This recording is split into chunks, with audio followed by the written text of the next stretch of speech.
उसी रात बात हुई थी। एक तरफ खाना बनाते हैं रोज़, बाबू को देखने के लिए कॉल करते हैं, मोबाइल रख देते हैं, एक तरफ खाना बनाते हैं दोनों लोग। हाँ, पैसा का मामला रहता है, ऐसे बेदर्दी से कोई मारेगा कुछ नहीं। रात में कभी नहीं, कुछ नहीं, रात में बताएंगे। दोनों भाइयों को तड़पा के सोते वक्त मारे। हमारे भैया 2-2 बजे तक जागते थे, नीचे सोए, धीरे से दरवाज़ा खोला, बुला लिया। हाँ, और लोगों को बुलाया था। मेरे पेट के बल सोते थे। वो नशीला पदार्थ नहीं कोई लाता था हमारे भैया को। कोई मेरे भैया को ना 1, 2, 3, 4 कोई भी रहे, उनको हरा नहीं सकता था। उसमें ज़्यादा आदमी लोग आए थे, पूरा प्लानिंग के साथ आए। बच्चों को डबल मर्डर कम कर दिया गया, निर्मल हत्या, गला रेत करके मार दिया गया। अब इसकी 3 दिन हो गया मर्डर हुए, लेकिन पुलिस प्रशासन अभी हत्यारों का पता नहीं लगा पाई। गोरखपुर के गीरा थाना क्षेत्र के हरदिया पिछौरा गांव में मौजूद हैं। ये मकान हमारे पीछे आप देख सकते हैं। इस मकान के 2 युवक अनीस और निखिल, जो बॉम्बे में रह करके पेंट पॉलिश का काम कर रहे थे, बीते दिनों करीब रात 1 या 1:30 बजे भोर में अपने रूम में वो सो रहे थे। उसी दौरान कुछ अज्ञात लोग कमरे में प्रवेश करते हैं और धारदार हथियार से दोनों सगे भाइयों की काट करके हत्या कर देते हैं। बहरहाल परिवार में जैसे इसकी सूचना मिलती है, परिवार में कोहराम मच गया है। वहाँ पोस्टमार्टम वगैरह करा करके डेड बॉडी वहाँ से आ रही है। स्थानीय जगहों पर आकर के उनका दाह संस्कार करा जाएगा। हमारे साथ घर वाले मौजूद हैं, बात करने की कोशिश करेंगे कि क्या रहा मामला और यहाँ से कब लोग गए, आखिर किस तरह क्यों इस घटना को अंजाम दिया गया। इतनी बड़ी घटना है, आप सोच सकते हैं। इस परिवार के चिराग को ही बुझा दिया गया। 2 सगे भाई थे, दोनों सगे भाइयों को निर्मम तरीके से धारदार हथियार से काट करके उनकी हत्या कर दी गई है। कुछ बताएंगे दोनों लड़कों के बारे में? दोनों लड़के, अभी तो एक लड़का 20 दिन पहले अनीस जो है आए थे अनीस, और गए हैं वहीं पे काम करते थे। उनके पिताजी भी वहीं पे पॉलिश पेंट का काम करते थे। तो वो कुछ दिन किडनी के रोगी थे, वो मर गए। तो भरण पोषण के लिए पर दोनों बच्चे गए कि हम लोग अपने परिवार को जिलाएंगे खिलाएंगे। एक हौसला बना के गए, वहाँ कमार खार परिवार को जिलाते खिलाते थे। और पता नहीं क्या साजिश रचे, कौन सा मामला हुआ कि इतनी बड़ी घटना, दोनों बच्चों को डबल मर्डर कम कर दिया गया, निर्मल हत्या, गला रेत करके मार दिया गया। अब इसकी 3 दिन हो गया मर्डर हुए, लेकिन पुलिस प्रशासन अभी हत्यारों का पता नहीं लगा पाई कि कौन मारा है। और उसको सज़ा दिलाने का काम, फांसी की सज़ा होनी चाहिए, आजीवन कारावास होना चाहिए उसको। तहरीर पड़ गई है वहाँ? तहरीर वहाँ पड़ गई है, PM हो गया है, वहाँ से डेड बॉडी आ रही है। तो एक की 26 साल उम्र थी, एक की 21 साल उम्र थी। अनीस की शादी हो गई थी, एक छोटा सा बच्चा भी है, मासूम बच्चा भी है, पेट में भी एक बच्चा है। और इस हालात में उस परिवार का देख रेख कौन करेगा? बहुत दयनीय स्थिति उस परिवार की हो चुकी है। और मुख्यमंत्री का होम डिस्ट्रिक्ट है ये, और यहाँ के युवा रोजगार के लिए, अपने परिवार का भरण पोषण के लिए मालेगांव, बम्बई, विदेश जाते हैं। तो वहाँ पे यहाँ का युवा सुरक्षित नहीं है मुख्यमंत्री के होम डिस्ट्रिक्ट का। तो ये कहाँ का न्याय है? कहाँ कानून की प्रशासन व्यवस्था है? कहीं कोई कानून की नाम की चीज़ नहीं दिख रही है। युवा सुरक्षित नहीं है। कैसे अब लोगों को विश्वास होगा? अन्य लोग भी एकदम भय बना हुआ है कि हम अपने युवाओं को, अपने बच्चे को कैसे बाहर कमाने के लिए भेजें। एक डर बना हुआ है कि हमारा भी बच्चा कहीं मर जाएगा, कोई मार डालेगा। तो इस तरह कानून व्यवस्था कहाँ है? कानून कब जगेगी? तो हम मुख्यमंत्री जी से, अपने माननीय योगी आदित्यनाथ जी से ये निवेदन करते हैं कि यहाँ के युवाओं को न्याय दिलाएं, और जो हत्यारे हैं उनका पर्दाफाश हो, जल्द से जल्द पर्दाफाश हो, और उनको फांसी की सज़ा और जीवन कारावास तक की सज़ा हो। सर, कभी किसी विवाद की सूचना दिए थे, किसी से विवाद चल रहा हो या पैसे का लेन देन या इस तरह कोई मामला संज्ञान में आया था क्या? अभी परिजन तो इस तरह की कोई बात नहीं कर रहे हैं। यहाँ पे लोगों को ऐसी कोई बात नहीं थी कि किसी का लेन देन रहा हो। लेन देन भी रहता है तो आदमी समझ लेता है। इतना बड़ा निर्मल हत्या, दोनों भाइयों का, सगे भाइयों का हत्या कर देना है गला काट करके, ये कहाँ का न्याय है? और लोग भी वहाँ रहते थे परिवार के? उनके चाचा बगल के कमरे में रहते थे।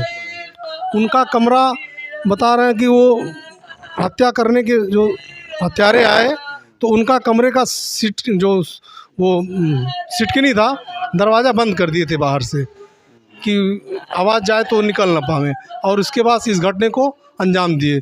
ज़्यादा जो है शंका उस लड़के में जो इन दोनों भाइयों के साथ एक तीसरा लड़का रहता था, वही दरवाज़ा खोला और उसी का पूरा शंका है कि वही जो है ये काम कराया है। रहने वाला बता रहा, बस्सी का रहने वाला हो, मोहम्मदन समुदाय का लड़का था वो।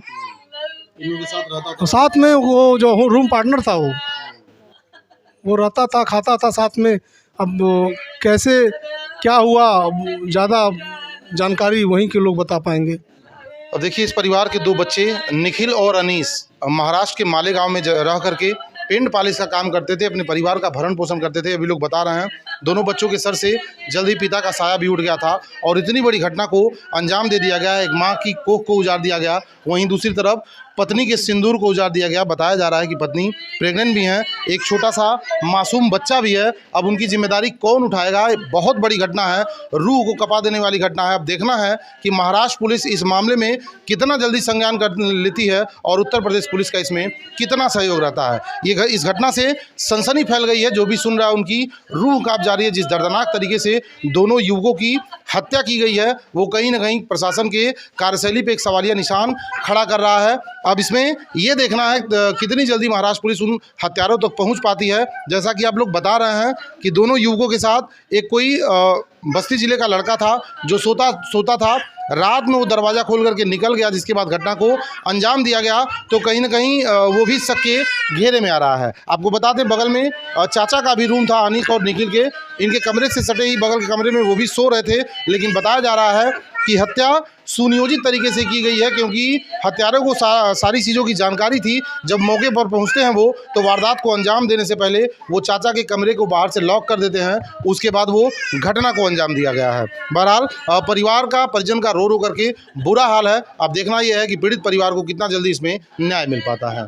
मृतक की बहन हमारे साथ मौजूद है। हालांकि लोग बोलने की हालत में नहीं है, फिर भी हम प्रयास करेंगे कि कुछ बात कर सके और उनसे कुछ जानकारी ले सके। आखिरी बार भाइयों से कब बात हुई थी? उसी रात बात हुई थी। एक तरफ खाना बनाते हैं, रोज़ बाबू को देखने के लिए कॉल करते हैं, मोबाइल रख देते हैं, एक तरफ खाना बनाते हैं दोनों लोग। हाँ, उसी रात खाना बनाते बनाते वो आदमी भी दिखा था, जिसको राजा राजा कहते थे, रूम पे रहता था। हाँ, हमें नहीं पता था कि बस आखिरी बार देख रहे हैं उनको। हाँ, कुछ नहीं। हमारे घर में बहुत बात हो रहा है कि लेन देन का मामला था, ऐसा कुछ नहीं। बताइए, पैसा का मामला रहता है, ऐसे बेदर्दिश कोई मारेगा? पुलिस में जाकर कंप्लेन करेगा, कहेगा मेरा पैसा नहीं दे रहे हैं, मुझसे पैसा लिए हैं। उधर से किसी से पैसा नहीं लेने का काम था। हमारे घर पे कॉल करते थे, हम लोग से बताते थे, ज़रूरत पड़ता था तो इधर से व्यवस्था होता था, उधर से पैसा का कोई नहीं, कुछ नहीं होता था। सूचना कौन दिया था? चाचा का कॉल आया था बाबा के पास। बाबा हम लोग के पास आए थे, अंदर सोए थे, दरवाज़ा पीटे खोले, बस 2:30 बजे हम लोग उठे थे। हाँ, कुछ नहीं। जो रिपोर्ट गया है ना, वो भी गलत है। बोले हैं सब, भाई मेरा छोटा वाला वो दिया है, गवाह दिया है, मुंह में नली पड़ा था, नाक भी वो था। कैसे बोलेगा? देख भी नहीं सही से पा रहा था वो बच्चा, कैसे बोलेगा? रिपोर्ट में लिखा हुआ है कि लेन देन का मामला था, निखिल गवाह दिया। अगर गवाह दिया है तो वीडियो ऑडियो मुझे सुनाइए। पता नहीं, हमें नहीं पता। घर पे बस सुनी हूँ, जो सुन रही हूँ बोल रही हूँ। बाकी आप लोग को मैं सामने से पूछूंगी, देखती हूँ क्या कहते हैं सब लोग। आएंगे रात में, सारा बात मैं बताऊंगी। हाँ, हमें बहुत कुछ पता चला है जो कि हमें घर से नहीं पता चला है, इधर उधर से पता किए हैं। वही बात मैं सीधे सामने पूछूंगी। अभी मैं कुछ नहीं कह सकती हूँ। हमारे भाई लोग को इंसाफ दिलवा दीजिए। हमें जान के बदले जान चाहिए। हमारा चिंता कोई ना करे, हमें पैसा वैसा कुछ नहीं चाहिए, बस हमें इंसाफ चाहिए, जान के बदले जान चाहिए। बस जब तक हमारा ऐसा कुछ होगा नहीं, जब तक हमारा सुनवाई नहीं होगा, तब तक हम भैया लोग को दफनाने नहीं देंगे। उनके साथ कोई कुछ नहीं करेगा। हम लोग के पास रहेंगे, जब तक हमारा सुनवाई नहीं होगा तब तक कुछ नहीं होगा। एक भी रुपया हमें सरकार से कुछ भी नहीं चाहिए, किसी से भी कुछ नहीं चाहिए, बस हमें इंसाफ चाहिए। हम लोग जैसे हैं तैसे रह लेंगे, बस हमारे दोनों भाइयों का आत्मा को शांति चाहिए। रात भर आधा एक घंटा तक पूरा रूम बंद करके मैं वीडियो देखी हूँ, पूरा रूम खून से खून था। बताइए, बहुत मैं बताऊंगी, लेकिन सामने बताऊंगी, पूरा खुल के मैं बता नहीं पा रही हूँ अभी। मैं सामने से बताऊंगी, आपको अच्छे से बताऊंगी, पूरा बात साफ कर दूंगी। रात में जब मेरे भैया लोग आएंगे, उधर के आदमी लोग आ जाएंगे, तब सब मैं बताऊंगी। सामान था, जैसा भी सामान था, सब हमें चाहिए, हमारे हाथ में चाहिए। कुछ भी गायब नहीं हो, कोई दूसरा आदमी नहीं गया है। चाचा के निगरानी में सारे आदमी थे, कोई दूसरा आदमी नहीं गया है। हमें उनका सारा सामान चाहिए, एक भी सामान छूटना नहीं चाहिए। सारा कुछ नहीं, रात में कभी नहीं, कुछ नहीं, रात में बताएंगे। हमें सारा सामान चाहिए, उनका एक भी सामान छूटेगा नहीं। हमारे दोनों भाइयों को तड़पा के सोते वक्त हमारे भैया 2-2 बजे तक जागते थे। मैं फेसबुक पे देखती थी, ऑनलाइन रहते थे, कैसे इतना जल्दी सो गए। चाचा का दवा लेने के लिए छोटा भाई गया था बाहर, भैया खाना बना रहे थे। खाना तीसरा आदमी जो बैठा था रूम में, उसको बोले तुम खाना खा लो, निखिल आएगा तब मैं खाना खाऊंगा। ये कह के चाचा के रूम में, कोई दूर रूम नहीं था, एक दीवार का फ़र्क था, बस एक ही दीवार का फ़र्क था। एक 2 पट्टीदार लोग थे दूर, एक का ये लोग लिए थे, भाड़े पे था, एक साइड बाप चाचा थे। बस ये इतना करके भैया चाचा के पास चले गए। तीनों लोग वहाँ बैठे थे, थोड़ी देर बातचीत हुआ, उसके बाद उसी बीच पता नहीं वो क्या मिला दिया खाने में। आए भैया को, दोनों भाई को खिला दिया, अपने तो पहले ही खा चुका था।